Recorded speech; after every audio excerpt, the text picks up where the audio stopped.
आज मैं आपको accounting for partnership firm fundamental में कैपिटल अकाउंट और करंट अकाउंट को एक्सप्लेन करने जा रहा हूं, जिसका फॉर्मेट ये लिखा हुआ है यहाँ पर।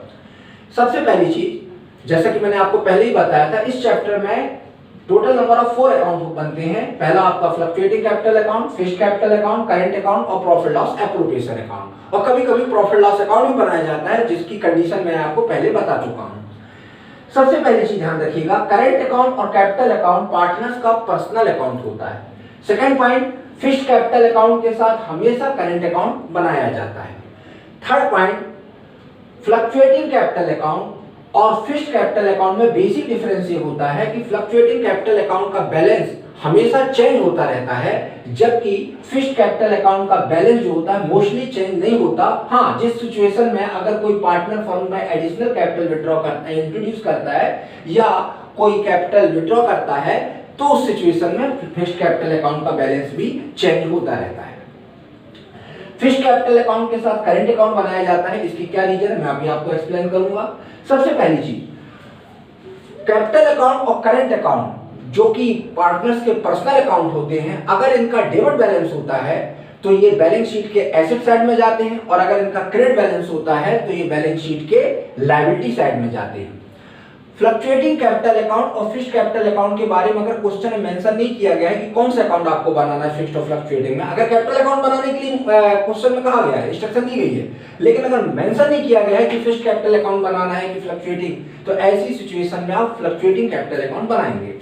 इसका जो फॉर्मेट है, इसमें जो जो फाइनेंशियल आइटम क्रेडिट और डेबिट में ट्रांसफर किए जाते हैं उसको मैं एक्सप्लेन कर रहा हूं। सबसे पहला point, by balance brought down. यहां पर सबसे पहले पार्टनर्स की ओपनिंग कैपिटल लिखी जाती है, और अगर पार्टनर्स की कैपिटल में मेंशन न किया हो कि डेबिट बैलेंस है कि क्रेडिट बैलेंस है, तो ऐसी सिचुएशन में उसको क्रेडिट बैलेंस माना जाता है। सेकंड पॉइंट, अगर कोई पार्टनर फर्म में एडिशनल कैपिटल इंट्रोड्यूस करता है तो उसको कैश या बैंक अकाउंट से शो किया जाता है। Third point, interest on capital, जो कि मैंने आपको प्रॉफिट लॉस एप्रोप्रिएशन में किस तरीके से उसका कैलकुलेशन किया जाता है, तो इंटरेस्ट ऑन कैपिटल को प्रॉफिट लॉस एप्रोप्रिएशन के डेबिट साइड में लिखते हैं, और उसी इंटरेस्ट ऑन कैपिटल को पार्टनर के कैपिटल अकाउंट के क्रेडिट में लिखते हैं। सपोज अगर आपकी फर्म में 3 पार्टनर है ए बी सी, तो ए बी सी की कैपिटल का जो भी इंटरेस्ट होगा वो हम कैपिटल अकाउंट के क्रेडिट साइड में लिखेंगे, जो कि आपके ओपनिंग कैपिटल एडिशनल कैपिटल पर कैलकुलेट करके यहाँ पे नोट किया जाता है। उसके अलावा पार्टनर्स की सैलरी जो कि प्रॉफिट लॉस एप्रोप्रिएशन के डेबिट में हम नोट करते थे, और उसके अलावा उसको कैपिटल अकाउंट के क्रेडिट साइड में ट्रांसफर करेंगे। इसी तरह पार्टनर्स का कमीशन, अगर क्वेश्चन में इंस्ट्रक्शन है कमीशन निकालने की, तो उसको प्रॉफिट लॉस एप्रोप्रिएशन के डेबिट साइड में, और जो पार्टनर से वो रिलेटेड है उसके कैपिटल अकाउंट के क्रेडिट साइड में लिखते हैं। इसके बाद next point, profit loss appropriation account का आपको याद होगा, प्रॉफिट जो हम डिस्ट्रीब्यूट करते थे, जिसको हम प्रॉफिट लॉस एप्रोप्रिएशन में कैपिटल अकाउंट से शो करते थे, उसको प्रॉफिट लॉस एप्रोप्रिएशन के क्रेडिट साइड में लिखा जाता है। उसके बाद यहां पर अगर सपोज किसी पार्टनर की कैपिटल अकाउंट का डेबिट बैलेंस क्लियर मेंशन किया होगा, डेबिट बैलेंस, क्योंकि अगर मेंशन नहीं किया जाता तो उसको क्रेडिट बैलेंस ही मानते हैं। अगर मेंशन किया है डेबिट बैलेंस, तो उसको टू बैलेंस ब्रॉट डाउन में डेबिट साइड में ट्रांसफर करते हैं। कैश या बैंक अकाउंट, अगर कोई पार्टनर अगेंस्ट कैपिटल से अगर कोई पैसा विड्रॉ करता है, ध्यान सुन लीजिए, अगर कोई पार्टनर कैपिटल के से ऐसा विड्रॉ करता है अगेंस्ट द कैपिटल, तो उसको कैश या बैंक से शो करते हैं, और अगर कोई पार्टनर प्रॉफिट से विड्रॉ करता है तो उसको ड्राइंग से शो करते हैं। अगर कोई पार्टनर ने फर्म में कैपिटल से पैसा विड्रॉ किया है तो उसको कैश या बैंक से, और अगर प्रॉफिट से विड्रॉ किया है तो ड्राइंग से शो करते हैं। इसके अलावा यहाँ पर 4 पॉइंट, इंटरेस्ट ऑन ड्राइंग, जो कि मैंने आपको प्रॉफिट लॉस एप्रोप्रिएशन के क्रेडिट साइड में किस तरीके से कैलकुलेट करते मैं बता चुका हूँ, और अपना first question interest on drawing से रिलेटेड मैंने आपको पहले ही प्रोवाइड कराया है।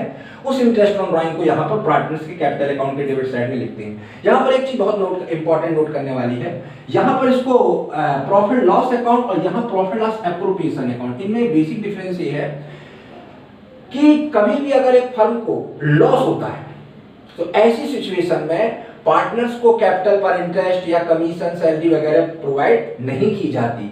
इससे रिलेटेड जो भी रूल्स रेगुलेशन है मैं आने वाले समय में आपको डिटेल में एक्सप्लेन करूंगा, लेकिन इतना भी बता दे रहा हूं, अगर फर्म को कोई लॉस होता है तो ऐसी सिचुएशन में हम फिर एप्रोप्रिएशन अकाउंट नहीं बनाते, बल्कि प्रॉफिट लॉस अकाउंट में ही पार्टनर्स के लॉस का डिवीजन कर देते हैं, और इसलिए उस लॉस को फिर हम प्रॉफिट लॉस अकाउंट से शो करते हैं। ये बात आप ध्यान से सुन लीजिएगा। अगर फर्म को प्रॉफिट होता है तो ऐसी सिचुएशन में फर्म पार्टनर को salary, commission, interest on capital वगैरह कैलकुलेट करने के लिए प्रॉफिट लॉस एप्रोप्रिएशन बनाते हैं और उस प्रॉफिट लॉस एप्रोप्रिएशन अकाउंट का जो भी प्रॉफिट होता है वो हम डिस्ट्रीब्यूट करके यहाँ लिखते हैं, जिसको हम प्रॉफिट लॉस एप्रोप्रिएशन शो करते हैं। लेकिन अगर फर्म को लॉस होता है तो ऐसी सिचुएशन में फर्म पार्टनर को इंटरेस्ट ऑन कैपिटल, सैलरी वगैरह पे नहीं करती और जो लॉस होगा, नेट लॉस जो भी होगा, उसको प्रॉफिट लॉस अकाउंट में ही पार्टनर को डिवीजन करके उसको डिस्ट्रीब्यूट करके प्रॉफिट लॉस अकाउंट से शो करके यहाँ पर लिखा जाता है। इसके बाद अगर फर्म पार्टनर्स कैपिटल अकाउंट के क्रेडिट का टोटल ज्यादा है, डेबिट का टोटल कम है, तो ये आपका क्रेडिट बैलेंस कहलाता है।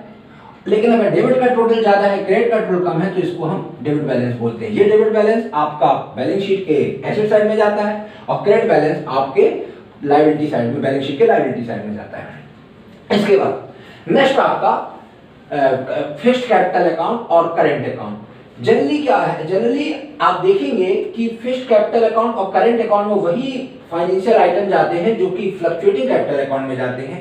लेकिन जैसा कि मैंने आपको बताया, फिक्स्ड कैपिटल अकाउंट इसका बैलेंस जनरली कांस्टेंट रहता है, बदलता नहीं है, क्योंकि हम उसी सिचुएशन में इसका बैलेंस बदल सकता है जब कोई पार्टनर फर्म में एडिशनल कैपिटल इंट्रोड्यूस करता है या फर्म की कैपिटल से कोई पैसे विड्रॉ करता है। लेकिन एक बात यहां ध्यान रखिएगा, हमेशा फिक्स्ड कैपिटल अकाउंट के साथ हमेशा करंट अकाउंट बनता ही है। पहली बात, फिक्स्ड कैपिटल अकाउंट के क्रेडिट साइड में जिस प्रकार आप फ्लक्चुएटिंग कैपिटल अकाउंट के क्रेडिट साइड में कैपिटल लिखते थे ओपनिंग, यहां भी इसी तरह से कैपिटल लिखी जाती है। जिस तरह फ्लक्चुएटिंग कैपिटल अकाउंट के क्रेडिट साइड में एडिशनल कैपिटल लिखते थे वो भी यहां लिखी जाती है।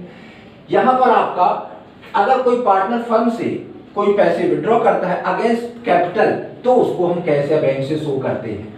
और यहां पर आपका बैलेंस क्रेडिट साइड के टोटल में से डेबिट साइड के टोटल को माइनस करेंगे तो आपका ये बैलेंस निकल आएगा। इस तरह अगर हम देखें कि फ्लक्चुएटिंग कैपिटल अकाउंट में, फिक्स्ड कैपिटल अकाउंट में, फ्लक्चुएटिंग कैपिटल अकाउंट में ये जो आपके 3 पॉइंट थे, फर्स्ट, सेकंड, थर्ड, वो यहां पर ट्रांसफर कर दिए जाते हैं। इसके बाद करंट अकाउंट। करंट अकाउंट में एक्चुअल में हम जो कैपिटल के अलावा और ये 2-3 पॉइंट के अलावा बाकी चीज हम किस तरह नोट करेंगे, आप इसको देखिएगा। सबसे पहले करंट अकाउंट में करंट अकाउंट का बैलेंस लिखते हैं। करंट अकाउंट के बैलेंस में अगर मेंशन नहीं किया गया है तो उसको क्रेडिट साइड में लिख देंगे, और अगर डेबिट बैलेंस मेंशन किया है तो डेबिट में लिख देंगे।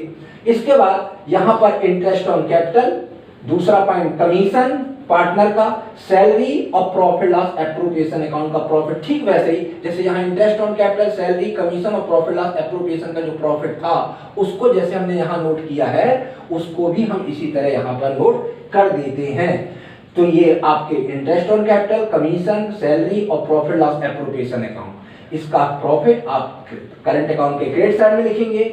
यहां पर एक ड्राइंग जो यहां जाती है फिक्स्ड कैपिटल अकाउंट में, ये अगेंस्ट द कैपिटल होती है, और ये drawing account against the profit होता है, वो आपके करंट अकाउंट के डेबिट साइड में जाता है। इसके अलावा इंटरेस्ट ऑन ड्राइंग, और जैसे कि मैंने आपको यहां बताया प्रॉफिट लॉस अकाउंट, और यहां भी वही प्रॉफिट लॉस अकाउंट। अगर आपकी फर्म को लॉस होता है तो ऐसी सिचुएशन में फर्म पार्टनर को कैपिटल का इंटरेस्ट वगैरह प्रोवाइड नहीं करती, और जो लॉस होता है उसको प्रॉफिट लॉस अकाउंट में ही डिस्ट्रीब्यूट करके उसको कैपिटल करंट अकाउंट में हम यहाँ पर ट्रांसफर कर देते हैं। और फिर बैलेंस जो है, अगर क्रेडिट साइड का टोटल ज्यादा है, डेबिट का कम है, तो ये आपका क्रेडिट बैलेंस कहलाएगा, और क्रेडिट का टोटल ज्यादा है, डेबिट का कम है, तो आपका ये डेबिट बैलेंस कहलाएगा। डेबिट बैलेंस आपका एसेट साइड में जाता है बैलेंस शीट के, और क्रेडिट बैलेंस करंट अकाउंट का लायबिलिटी साइड में जाता है। अब मैं इससे रिलेटेड जो भी क्वेश्चन है, कल मैं आपको ऐसा क्वेश्चन प्रोवाइड कराऊंगा, और कल मेरा क्वेश्चन नंबर 4 होगा जो कैपिटल अकाउंट और करेंट अकाउंट से रिलेटेड होगा, और इसको कल मैं